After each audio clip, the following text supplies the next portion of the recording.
Shalom, everybody. Welcome to another Shiur in Tanya. This is Eliyahu Shear from Chesed Ve'emet, www.lovingkindness.co. We're learning the Tanya by Rabbi Shneur Zalman of Liadi, the first Rebbe of Chabad. We're up to chapter 3, and we're going to just give a very brief description and summary of where we're up to at this point so that everybody is following and knows exactly what's happening. We began with the story that takes place when the soul comes into the world, and the angel issues it with a particular type of oath that says that the person should be a Tzadik and not a Rasha. And at least if he's not going to be a Tzadik, and he should veer from the side of being a Rasha. And afterwards, in chapter 1, we discussed the aspect of the animalistic soul, which is a part of our makeup. And we moved on to chapter 2, which then discussed the godly soul.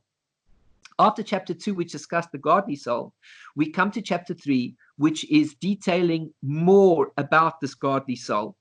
And we said that the godly soul basically consists of certain soul powers. That's where we began our discussion. We're looking at the text as it appears on Chabad.org with permission of the Cohort Publishing Society, who published this version of Tanya, which is called The Lessons in Tanya, a well-known edition of Tanya, which is studied by many, many people all around the world. The custom is to try to complete learning the Tanya each year by following a particular calendar. And at the moment, in fact, what we're reading corresponds to the current days that we're in at the moment. So we said that the godly soul consists of 3 sections: nefesh, ruach, and neshama. These are the internal parts of the soul. And there are 2 external parts of the soul, which are called the chaya and the yechida. And we also said that each of these 3 sections of the soul, meaning the nefesh, the ruach, and the neshama, each comprise 10 sefirot, 10 supernal sefirot, which is a part of their soul powers. What exactly are the 10 sefirot? We're going to take a quick look over here at a picture as it appears in the Wikipedia. Obviously, there are many such diagrams. You can do a search by yourself on various sites. Some produce this particular picture in a more beautiful manner. But basically, in essence, what you see on the screen at the moment is the 10 Sefirot. These are the 10 soul powers, which means to say we operate as a godly soul corresponding to these 10 levels. And I'm going to just give a very brief understanding of how these soul powers work, and then we'll see it inside the Tanya, and it will make even more sense. Now, basically, a man is created in the image of God.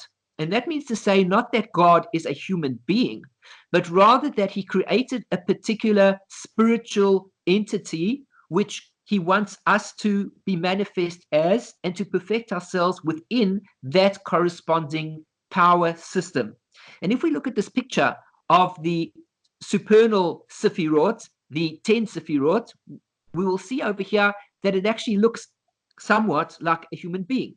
If we take, for example, in the top over here, we have 3 main areas or 4 main areas called the Keter, Chokhmah, Bina, and Da'as. Now, Keter and Da'as always work as independent Sefirot, meaning to say that they're quasi-Sefirot, which means when Keter operates, Da'at doesn't operate. When Da'at operates, Keter doesn't operate. And for this reason, we see that Da'at is in white, whereas all the other Sefirot are in a light blue color.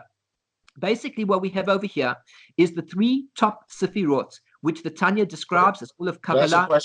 Yes? Next question. Where does it say that? I've never heard that before, where Keter operates, Da'at doesn't, and back and forth. Okay, so we'll see that, of course, in many, many teachings, there's no other way of understanding it. And of course, the very first teaching that we see it in is none other than the Sefer Yetzirah. The Sefer Yetzirah, written by Avraham Avinu, or according to many opinions, by Rabbi Akiva. It's not a big issue who wrote the Sefer Yetzirah. The Sefer Yetzirah is considered the standard guide as the basic work in Kabbalah, that everything stems from. All mystical concepts stem from the Sefer Yetzirah, which explain that when God created the world, he created the world through 32 paths.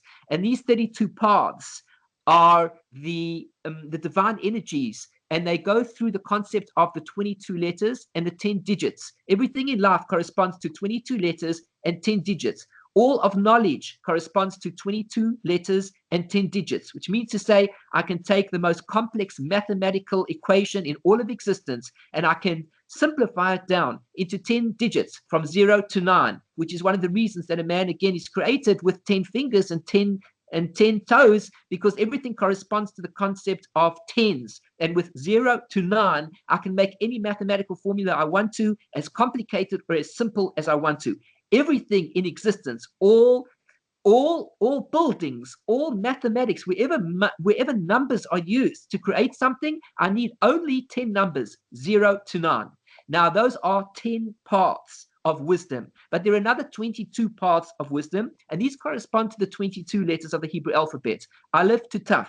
So with Aleph to Taf, I can create any words that I want to, which corresponds to a word in the dictionary, of course, which can create a change in something. So for that reason, if anybody looks behind me, you can see some of the books that I have in my library. I love books, and at any time I can tell you if there's a new book available and I have the opportunity to get it and it can further my knowledge and my growth in life, I'll do everything that I can so that I can have this new book to be able to read it and grow further and further. Now, what's so fascinating is that if everything is about 22 letters, how is it that there's so many different books in the world? Well, some people learn about medicine, some people learn about law, some people learn about accounting, people learn about any wisdom in the world, and yet ultimately it all stems from these 22 letters. And of course, you'll bring up the issue and you'll say, but in the normal English alphabet, we have 26 letters, and the Greek alphabet has so many letters, and this alphabet has so many letters, and so on and so forth. But in essence, there are 22 consonant sounds which correspond to these 22 letters, and these are the paths of wisdom. So if I take those letters and I begin to shuffle them about, I create words. When I take the words and I shuffle them about, I create sentences, which create paragraphs, and ultimately stories, essays, books, and so on and so forth. The same words, which we'll hear over and over again in our lives, mixed up in different orders, will give us different wisdom. So, for example, I can take these same Hebrew words and I can become a scientist, or I can become a lawyer, or I can become a doctor, or I can become a makubal, I can become a Kabbalist with the exact same words. And so all the books that are behind me all have the same letters in them, 22 letters, but each one of them has different word combinations, different letter combinations, which as a result of my reading them creates a whole different impact of what it is that I'm learning. So the Sefer Yetzirah speaks about the idea that there are these 22 letters that we use. Now, in order for this to happen, the Sefer Yetzirah describes to us that there are two higher Sefirot. One is called Keter, one is called Da'at. And all the other later Mukubalim after the Sefer Yetzirah will continue to speak about these ideas of Keter and Da'at. Keter corresponds to the inner will. Da'at corresponds to the external will. For example, if I desire that I want to build a house, well, that is what is existing in my head. I'm thinking about creating the house. But so long as I never express the desire in an external manner, nobody will ever understand what this house is all about. However, once I express what the house is about, I no longer need the keter. The keter falls away, and at that point in time, everything happens on the level of da'as. So the two work in tandem, but as quasi-sefirot. Keter works by itself in a hidden manner, and then da'at comes out and expresses itself. But the two can't work together. Either we have keter, which exists internally, or we have the da'as, which expresses itself externally. But the two can never be working at the same time. And for this reason, the Sefer Yetzirah says that there are 10 Sefirot, not 9, 10 Sefirot, not 11. And the Sefer Yetzirah describes, what does it mean, 10 and not 9, 10 and not 11? Because the Sefer Yetzirah says, 10 Sefirot, meaning Keter, Chochmah, Bina, Chesed, Gevurah, Tivet, Netzach, Hod, Yesod, Malchut, or Keter, or we say Chochmah, Bina, Da'at, Chesed, Gevurah, Tivet, Netzach, Hod, Yesod, Malchut, but then we take out the Keter. But you can't have 9. What would you say with 9? If you said it was 9, you might think that God is one of the Sefirot. You might think that the Keter is God himself, and then there are 9 other Sefirot. This is incorrect. Likewise, do not imagine that there are 11 Sefirot, which means that Keter is one Sefirah, and then Da'at is another, and then maybe you'll even think that Keter, which you think in your mind is God, is one of the Sefirot that's making this whole system work. This is what the Sefer Yetzirah says, And for more information about it, there are literally dozens of commentaries on the Sefer Yetzirah, which anybody can purchase if you understand the Hebrew, of course.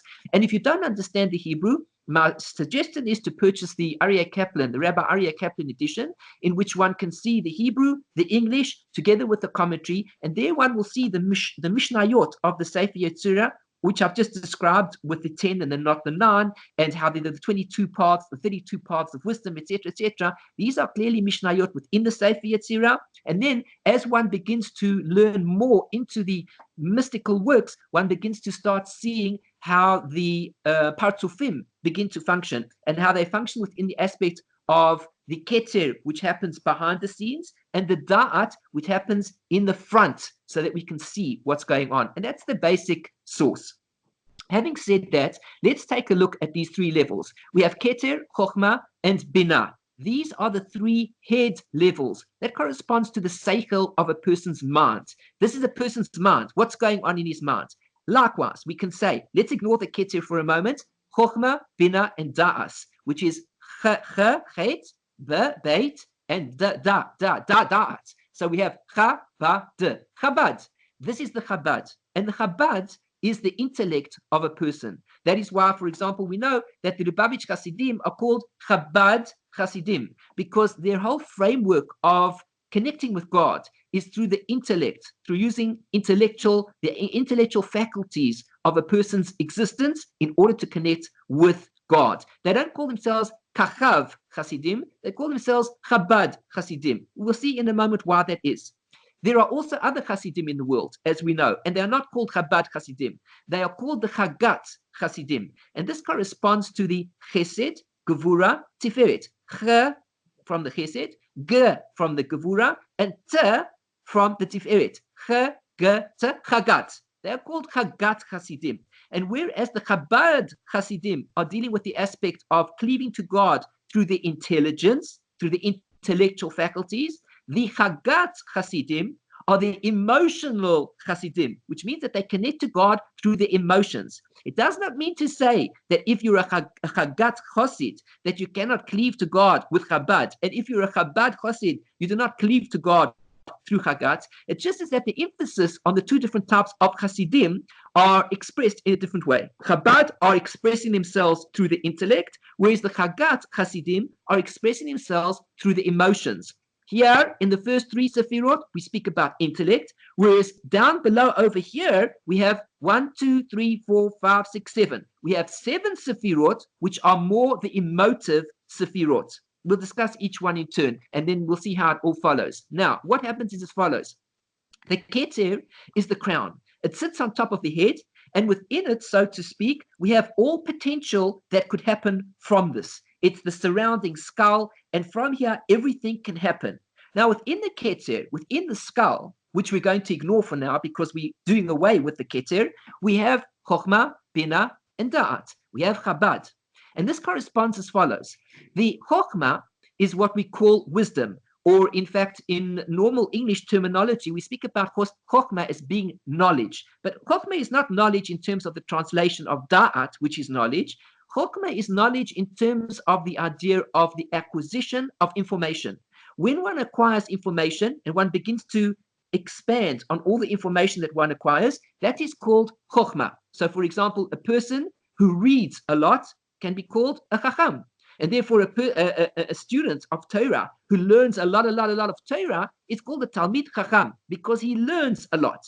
However, Chokhmah by itself is pretty dangerous because all that it entails is a person who gains a lot of knowledge. But I mean, if anybody wanted to, it's like going onto the internet. You could kind of just do a search on whatever you wanted to, type in what it is that you're looking for, click on enter, and immediately the article comes up. Whatever you want, it's there in front of you. This is the Chacham. He'll pull out any article for you. Whatever you're looking for, it comes straight out. But ask this fellow a question that requires some sort of intensive insight into understanding what it is that he's learning, and he'll be unable to answer you. He has no clue. For example, the Chacham knows that there are digits from 0 to 9. 0, and then afterwards 1, and then 2, and then 3, and 4, and 5, and 6, and 7, and 8, and 9. He knows all those things. And you can even tell him things like 1 plus 1 is 2, and 2 plus 2 is 4. You can tell him, and he learns all these things. But then, if he didn't see the sum of 2 plus 3, which equals 5, he won't be able to work it out himself because he doesn't have the wisdom inside him to use the concepts of the chokhmah that he has to draw out what the correct answer is. This is what is called bina. Bina is understanding. And in fact, this is the process that a person is going through in order to ultimately share information or grasp information. So bina is the concept of expanding out further on an idea. So for example, if you tell the bina person, the mevin, as opposed to the chacham, if you tell him concepts like 1 plus 1 is 2 and 2 plus 2 is 4, and then you say 2 times 2 is 4, and then you start doing some division with him and everything, you start doing the whole thing with him. And afterwards, you give him a particular equation that he has to do. Even if he never sees the equation in his life, even if he never saw it, even whatever, he will immediately tell you what the answer is. He'll be able to work it out because he has bina. He is a mevin. Another aspect of this, chokhmah, we call the seed, which means to say it's the drop that comes from the father's head. Now, within that drop is the potential of the child that will develop in the mother's womb later on. So, for example, if a person were to take a microscope and he was to look underneath in the microscope, he looks at that seed and he's able to see the concept of a human image inside the seed, then he will be able to actually see the human being that is within the seed. So this is the concept now of the bina. So what happens now is the bina is the mother's womb, and through the mother's womb, everything that is contained within the chokhmah begins to come out and it becomes expanded so that you can see what was inside the chokhmah. So once again, a chacham can be a person who has this whole potential inside him. It's all sitting there. But so long as he's not able to bring out what the chokhmah is, he's stuck. But the moment that he goes into the level of bina, he expands the chokhmah. He's able to understand now what it is that's sitting inside the chokhmah. Now, the da'as, as we see over here, the quasi sefira, similar to keter, is this expansion of the keter in an external revealed manner. How does it work? When we take chokhmah and bina together and we join the two aspects so that eventually we learn to become one with the concept that we're learning, this is called da'as. As we know from the pasuk that says, "Adam yada is Chava ishto," and Adam knew his wife Chava. What does it mean that he knew her? It means that he cleaved to her and he became one with her. There is no comparison between a person who is a chacham, that he knows a lot, or a person who is a mevin, who can even deduce one thing from another, to a person who has da'as. A person who has da'as, he has knowledge, is able to cleave to the very subject itself in order to understand what the subject is all about. I like to give the example. I think I gave this example before already in the previous shiur, but I'm saying it over again in any case. A chacham, if you tell somebody, for example, that somebody is poor, so the chacham will work out in his mind that the fellow lives in a very simple hut. He doesn't even have a home. He can work that out because obviously if the fellow is poor, all he can live in is a hut. The person with bina starts to understand the concept a bit deeper. And he says to himself, if the person is poor and he can only live in a hut, probably also he struggles to have food. And he probably struggles to pay for his medical bills. And he starts to work things out, one thing from the next. But the person with da'as is not just the person who understands the concept of the chokhmah and bina of the poor person, but he becomes one with the concept of the poor person. He now unites with the poor person. He understands the situation so well that he becomes the poor person himself. And he's able to relate to the concept of the poverty as if he were in it, even if he's very wealthy. He can suddenly relate to what that concept is. Da'as is this beautiful state whereby a person doesn't just know a lot and he doesn't just work out one thing from another, but he cleaves to the subject itself. This is like a person studying Torah. One person is studying Torah and he gains a lot of knowledge. He learns Tanakh, he learns the Mishnah, he learns the Halakha. But that's as far as it goes. He becomes what's called in the Torah text, he becomes a bag of books. And so when he dies one day and they bury him, so they can make a statement. They say, here we are burying a bag of books. I'm just being a little bit facetious, but basically that's what it really is. The fellow was a bag of books. He learned all this information. However, if he goes to the level of bina, he's going to start taking the Torah that he learns, and he's going to learn one thing from another. He won't be satisfied to just master the material. He wants to know how to learn situations from one situation to another. When somebody asks him a question, he doesn't just go to the book and say, look here, this is what the book says. But instead, he's able to use his own logic. And he can see that since one version says this and another version says another thing, he's able to put two and two together, and he realizes that if we see the situation in a slightly different way, we can say that this should be the particular answer. But the person who cleaves to Torah in the fullest extent possible can no longer exempt himself from an ordinary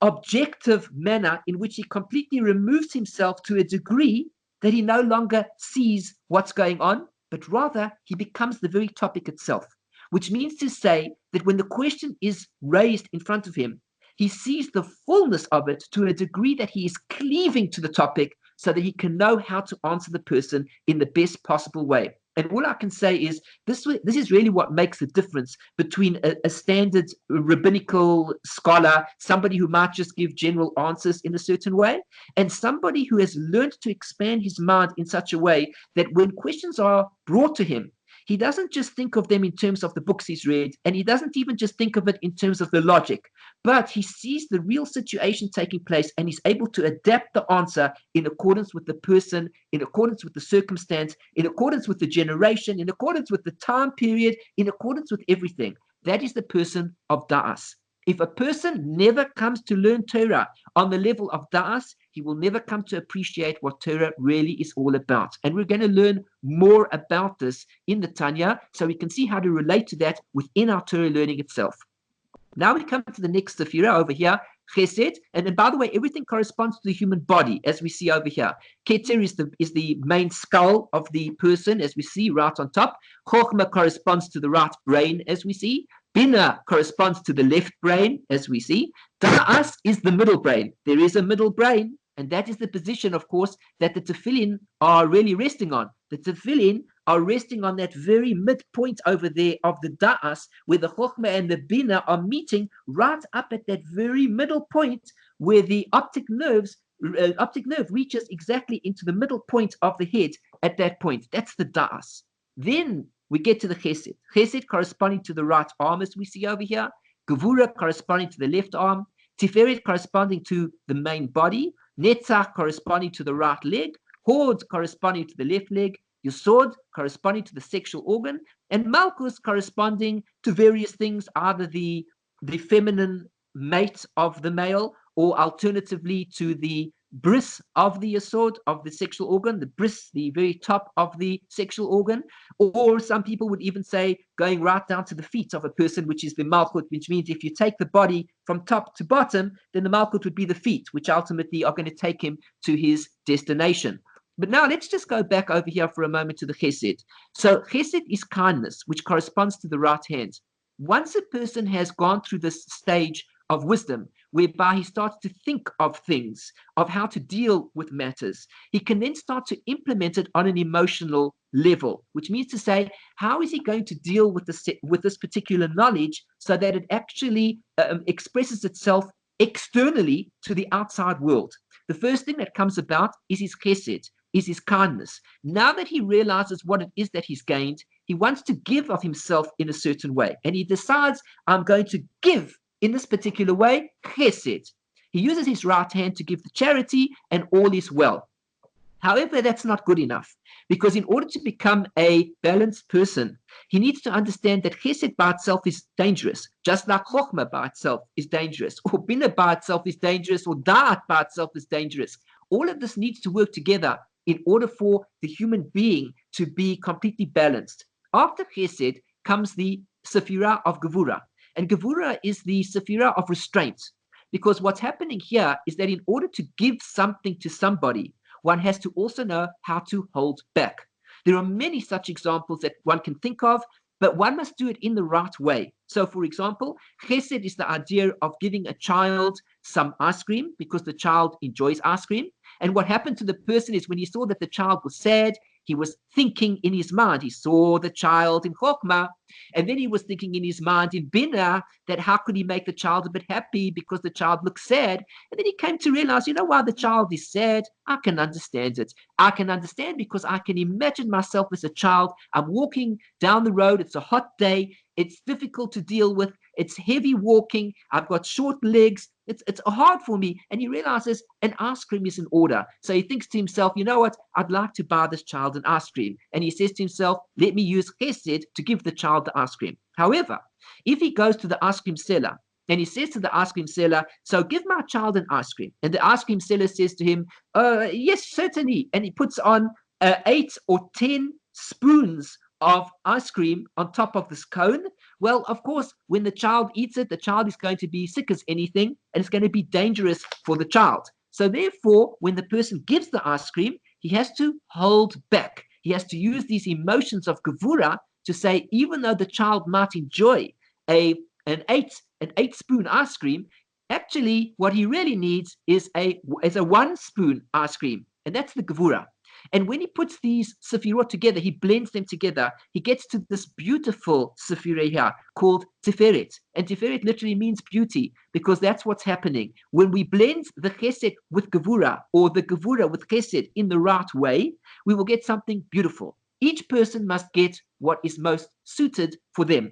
For one child, he needs 1 ice cream scoop.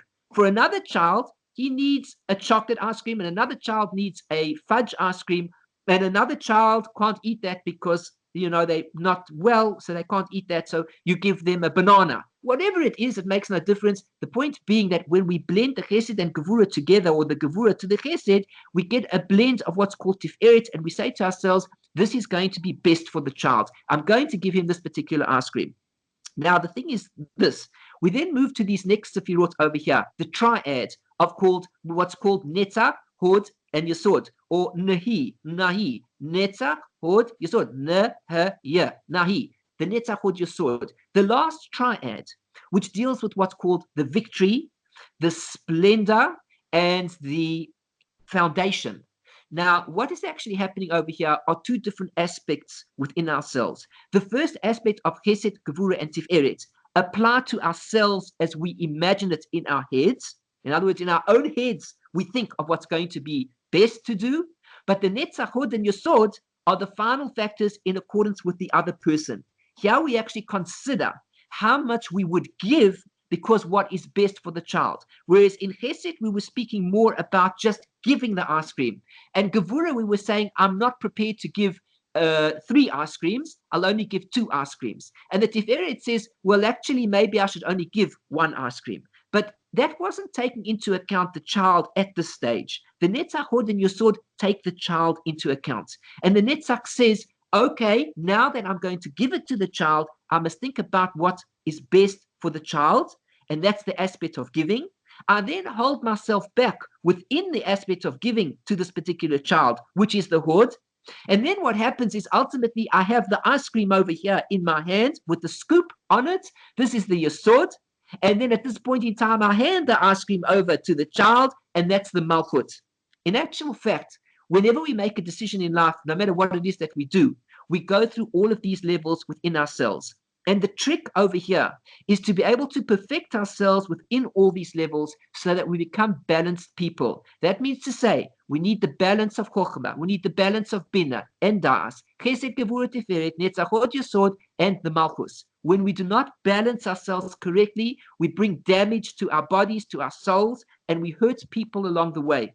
When we are balanced in the correct way with all of these Sefirot, then we bring goodness to ourselves, goodness to our souls, goodness to our bodies, and goodness to the people that we interact with. These are the 10 Sefirot. These are the 10 soul powers. Next time any of us are involved in anything, whether it's eating, drinking, getting angry, not getting angry, we can actually see ourselves going through all of these stages. The Tanya is going to explain to us what these different levels are. For those who are interested, the Ramak, Rav Moshe Cordovero, wrote a sefer, a book called the Tome Devora, which means the palm tree of Devora. And in it, he describes each of the Sefirot, and he tells us something interesting. he says that one of the things that we need to do is to perfect ourselves to be just like God. And he says, what does that mean exactly? It means that we must liken ourselves in the framework of the Sefirot to the godly concepts that are explained through these Sefirot, which means to say, when I master and understand how Keter works within godliness, and I apply it to myself, I myself will become godly in the aspect of Keter. When I understand what real Chokhmah is in the concept of Chokhmah as it applies to God, I myself will become godly in the aspect of Chokhmah.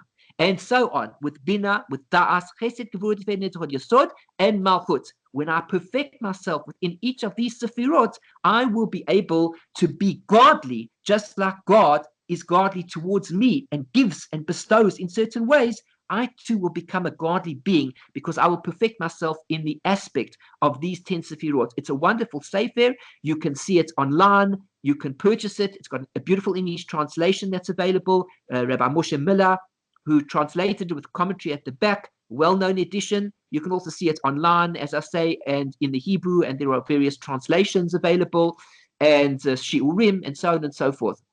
Anyway, that wasn't the point of the discussion. The main thing was to get to this idea that these are the 10 soul powers, and we will find these 10 soul powers within all three levels of the soul, meaning the nefesh, the ruach, and the neshama. That is where we began. I haven't yet got to the stage over here, although I do want to bring this picture in where you can see, hopefully we're going to get to it if we make it over there, I'm not quite sure, but this is the book called Sha'arei Orah, written by Rabbi Yosef Gikatalia, which we're going to discuss hopefully shortly, and you'll see that on the edition that was translated into Latin, this particular picture appeared on it, which is quite fascinating because one can see over here, this man obviously is the Tzadik. He is the Mekubal and the Tzadik. And what he's doing is he's holding on to these different Sefirot, because within the Sefirot is the potential of everything. One can see over here that one can create, one can do anything, and one pulls down divine energy through the use of all of these Sefirot. It's quite a famous picture, and I personally enjoy it because it shows a type of connection that the human being is connecting with all of the Sefirot, which is really this ultimate human being, the 10 soul powers, which cause the flow of divinity to come down into this world. I hope that we will be able to look at this in more detail. And here again, I'm going to suggest for those who are interested later on that there is a translation of the Sha'arei Orah that's available. And you'll notice over there, even on the edition that was translated, this particular picture appears as well. Now, it was a standard picture that they put onto it. So we said over here that there are the 10 Sefirot, and they are present within these three levels, the nefesh, ruach, and neshama, and they're divided into two sections. And you'll find within these 10 Sefirot the three mothers and the 7 doubles. Again, the three mothers are going to be the Chokhmah, the Bina, and the Da'as, because they are the potential for what will give birth to in the emotions later on. And these 7 Sefirot down here are the 7 Kefulot. And as we discussed last time as well, what's important to know about these Sefirot, that we call them the Kefulot, is because each one has the potential to move on a spectrum from 1 to 10, from one side of the coin to the other side completely. On the one hand, Chesed can be something that's very cheap and very minimal, or it can be something that is completely overwhelming. Chesed can be something in which one says, for example, when one sees a poor person, and I'm just using that as an example because it's easy to relate to, and one has 10 cents in one's pocket, one can say, I'll give you 10 cents. On the other hand, one can see a poor person, and one can say, let's say a person is a millionaire, and he says he's a billionaire. Let's call him a billionaire. It's ridiculous to say millionaire. Let's say he's a billionaire. And he goes up to this poor person, and he writes him out a check then and then on the spot. He gives him $100 million. He says, here you are. I see your difficulties. That's $100 million. Now, it might seem like that is chesed, but actually that could be the opposite of what chesed is, because by giving him the 100 million, you might have just destroyed his life. Why did you destroy his life? Because the fellow doesn't understand what $100 million is. As we know from experience, we see people who win the lottery, You can do a search online for people who've won the lottery. The most terrible things have happened to many people who win the lottery, people who don't know how to manage the money, etc., etc., and they lose this money in a short period of time, and life becomes worse for them. I'm not saying that applies to every single person, but I'm saying that sometimes when chesed is bestowed over and above what it should be, it turns into something that is negative. Even chesed has to be held back in order to be successful in the world of chesed. Of course, another aspect of chesed, which is well known, is the concept of what's called the kadosh and the kadesha. The kadosh is the holy person, and the kadesha is the prostitute. So how come is it that this word is used in both contexts, the same letters, kadosh and kadesha? Is a prostitute holy? No, but they both share concepts of chesed. They both share concepts of a person being holy in the aspect of giving. They're both going to give. The kadosh person will give out to people because he's holy. He wants people to benefit. And the kadesha, the prostitute, will also give out. The only difference being that the one is revealing the chesed in a way of holiness, and the other is revealing the chesed in a way of unholiness. So we speak about this idea, for example, when we say that Abraham was chesed, but within the chesed, there were two parts to the chesed. There was the positive part and the negative part. And these two parts found themselves within his two children. The one child took on the holy part of chesed, and the other one took on the unholy part of chesed, which reveals itself throughout the generations in a certain aspect. Now, that's why they're called kafulot, because kafulot mean they double. You can use it on the one side on good, and you can use it on the other side for bad. Gevura, you can use gevura on the side of good and gevura on the side of bad. Gevura on the side of good could be used, for example, in both aspects. There are a number of aspects. One, if you're in a war and you need to protect yourself, and you literally are fighting in order to win the war, in order to save somebody from a dangerous situation, you fight the enemy, and as a result, the person is saved. This is the gevura, the strength, in a positive way. And the negative way is exactly the opposite. When the person is the enemy himself and he fights for the sake of simply winning a war and he kills people, this is gevura on the side of negative. Or we even speak about, for example, a person who is liking the idea of blood. Some people are born with this disposition that they like blood. One person, however, uses that as an aspect of hurting people. He punched the person and the person bled, and now the person who did the punching feels great satisfaction. He hurt him, the blood comes out, he loves the blood. Another person, on the other hand, says he takes that attribute of gevura and he uses it to shecht an animal. He uses it for a holy purpose, but he still gets a satisfaction from the blood. And actually, it's not so great, because when he gets the satisfaction from the blood, he still killed an animal. He still did something, he still hurt something, so to speak. Even if the animal didn't feel pain, I don't know to what degree the animal is feeling the pain, but even if the animal feels absolutely no pain whatsoever, he still took a life in the process of the blood. Or a person could use his gevura, the aspect of blood, in order to become a mohel. He can do circumcision, in which case he doesn't have to kill anybody, but all he does is a mitzvah to bring a Jewish child into the covenant of Avraham Avinu, and he does so through the cutting, which causes blood, and that also gives him satisfaction, because he likes the blood in the first instance. He's predisposed towards the blood, but he uses the blood in a positive aspect. You see, again, this is the kufulot. You can have it on the side of negative or the side of positive. Gevura can be something that holds a person back from committing an aveira, very good, or gevura can be the very thing that causes the person to commit the aveira with full strength. This is something which is negative. All of these emotional sefirot down below over here, the 7 sefirot, are aspects of kufulot, doubled up, because they can be used for good and they can also be used for bad. We're going to stop over here because I want to continue now with the Shiur in the Ramchal, learning a little bit more of the mystical aspects of cleaving to spirituality. We're learning chapter 3 at the moment, so we're going to continue with that. So I'm going to conclude now for my YouTube viewers, and then afterwards we're going to start the next Shiur for the Ramchal, for those who are part of the Shiur. So I thank you very much for joining me for this Tanya Shiur, although today we didn't cover much in the Tanya. We were looking more at the structure of the Sefirot, and I hope that the next Shiur will bring in more of the Tanya. We'll continue again. And if you've liked this video, please do click on the like button, subscribe to my channel by clicking on the subscribe button, and share it with your friends. And if you'd like to be in touch, please do send me an email. If you'd like to learn personally, I would be delighted to be more in touch. Don't forget, click on the bell, which is next to the subscribe word, so that you can be notified of future videos. And I thank you for joining me, and I wish you all the best. Shalom, shalom, keep well, bye-bye.